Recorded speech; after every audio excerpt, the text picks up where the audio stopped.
ಹಾವೇರಿಯಲ್ಲಿ ವರ್ಧಾ ನದಿ ಅಬ್ಬರದಿಂದ ಪ್ರವಾಹ ಉಂಟಾಗಿರುವಂಥದ್ದು ದೇವಗಿರಿ ಬಳಿಯ ಶಿವನ ದೇಗುಲ ಮುಳುಗಡೆ ಆಗಿದೆ. ವರ್ಧಾ ನದಿ ತೀರದ 100 ಎಕರೆ ಜಮೀನು ಮುಳುಗಡೆ ಆಗಿರುವಂಥದ್ದು. ಹಾವೇರಿಯಲ್ಲಿ ವರ್ಧಾ ನದಿ ನೀರು ಅಪಾಯ ಮಟ್ಟವನ್ನು ಮೀರಿ ಹರಿತಾ ಇರುವಂಥದ್ದು. ಈ ಸಂದರ್ಭದಲ್ಲಿ ದೇವಗಿರಿ ಬಳಿಯ ಶಿವನ ದೇಗುಲ ಮುಳುಗಡೆ ಆಗಿದೆ. ವರ್ಧಾ ನದಿ ತೀರದ 100 ಎಕರೆ ಜಮೀನು ಕೂಡ ಮುಳುಗಡೆ ಆಗಿರುವಂಥದ್ದು.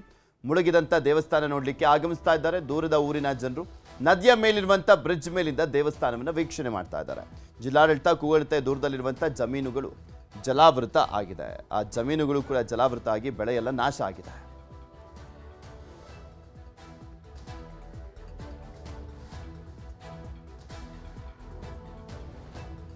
ಅಲ್ಲಿ ಹೇಗಿದೆ ಪರಿಸ್ಥಿತಿ ಅನ್ನುವಂಥದ್ರ ಬಗ್ಗೆ ಇನ್ನೂ ಹೆಚ್ಚಿನ ಮಾಹಿತಿಯನ್ನು ಕೊಟ್ಟಿದ್ದಾರೆ ನಮ್ಮ ಹಾವೇರಿಯ ಪ್ರತಿನಿಧಿ ರಮೇಶ್ BH. ನೋಡ್ಕೊಂಬರೋಣ. ಈ ಬಾರಿ ಮಳೆಯಿಂದ ಅವಾಂತರಗಳು ಒಂದಲ್ಲ ಎರಡಲ್ಲ. ಈಗಾಗಲೇ ಹಾವೇರಿ ಜಿಲ್ಲೆಯೂ ಕೂಡ ಇದಕ್ಕೆ ಹೊರತಾಗಿಲ್ಲ ಅಂತಾನೆ ಹೇಳ್ಬೋದು. ಜಿಲ್ಲೆಯಲ್ಲಿರ್ತಕ್ಕಂಥ 4 ನದಿಗಳು ಈಗಾಗಲೇ ಮೈದುಂಬಿ ಹರಿತಾ ಇರುವಂಥದ್ದು. ಅದರಲ್ಲಿ ಪ್ರಮುಖವಾಗಿ ಹಾವೇರಿಯ ಜೀವನಾಡಿಯಾಗಿರ್ತಕ್ಕಂಥ ನದಿ ಅಂದರೆ ಅದು ವರ್ಧಾ ನದಿ.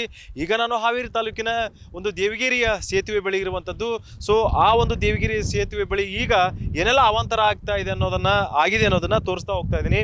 ಇಲ್ಲಿ ಅಂದರೆ ಹಾವೇರಿ ಜಿಲ್ಲೆಯಲ್ಲಿ ಅಂದರೆ ಹಾವೇರಿ ತಾಲೂಕಿನ ಭಾಗದಲ್ಲಿ ಅತಿ ಹೆಚ್ಚು ಬೆಳೆಯುವಂಥದ್ದು ಸೋಯಾಬೀನ್ ಅನ್ನುವ ಬೆಳೆ.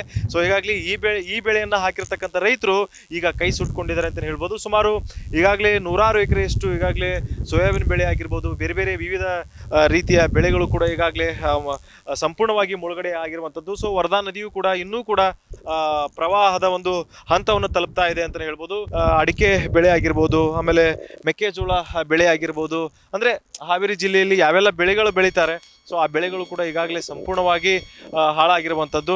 ಸೊ ಈ ಜಿಲ್ಲಾಡಳಿತವು ಕೂಡ ನೆರೆ ತಗ್ಗಿದ ನಂತರ ಯಾವೆಲ್ಲ ರೀತಿಯಾಗಿರ್ತಕ್ಕಂಥ ನಷ್ಟ ಆಗಿದೆ ಅನ್ನೋದನ್ನ ಜಿಲ್ಲಾಡಳಿತ ಲೆಕ್ಕ ಹಾಕುವಂತಹ ಕೆಲಸವನ್ನ ಮಾಡ್ತಾ ಇರುವಂಥದ್ದು. ಈಗಾಗಲೇ ಇದಕ್ಕೆ ಸಂಬಂಧಪಟ್ಟಂತೆ ಜಿಲ್ಲಾ ಉಸ್ತುವಾರಿ ಸಚಿವರು ಕೂಡ ಈಗಾಗಲೇ ಸೂಚನೆ ನೀಡಿದ್ದಾರೆ.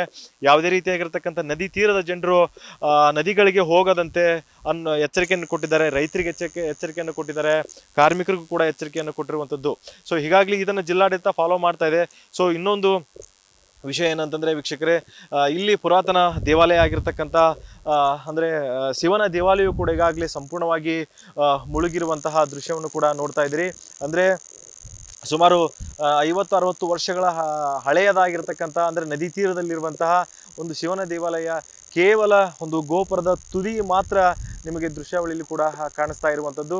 ಇಷ್ಟರ ಮಟ್ಟಿಗೆ ಅಂದರೆ ಪಕ್ಕದಲ್ಲಿ ಇರುವಂತಹ ಈಗ ಬ್ರಿಡ್ಜು ಕೂಡ ಸಂಪೂರ್ಣವಾಗಿ ಮುಳುಗಡೆ ಆಗಿದೆ. ಅದರ ನೀರಿನಲ್ಲಿ ಇರೋದ್ರಿಂದ ಅದು ಯಾವುದೇ ರೀತಿಯಾಗಿರ್ತಕ್ಕಂಥ ಕಾಣಿಸ್ಕೊಳ್ತಾ ಇಲ್ಲ. ಸೊ ಪಕ್ಕದಲ್ಲಿ ಅಡಿಕೆ ತೋಟವೂ ಕೂಡ ಈಗಾಗಲೇ ಸಂಪೂರ್ಣವಾಗಿ ನೀರಿನಿಂದ ಜಲಾವೃತವಾಗ್ತಾ ಇದೆ. ಅಂದರೆ ಸಂಪೂರ್ಣವಾಗಿ ಅಡಿಕೆ ತೋಟ ಏನಿದೆ ಅದರ ಒಳಗಡೆ ನೀರು ಹೋಗ್ತಾ ಇರುವಂಥದ್ದು. ಅಂದರೆ ಪ್ರಮುಖ ಬೆಳೆಗಳು ಏನಿದಾವೆ ಆ ಬೆಳೆಗಳು ಎಲ್ಲವೂ ಕೂಡ ಈಗಾಗಲೇ ಏನು ರೈತ ನಿರೀಕ್ಷೆ ಇಟ್ಕೊಂಡಿದ್ರು.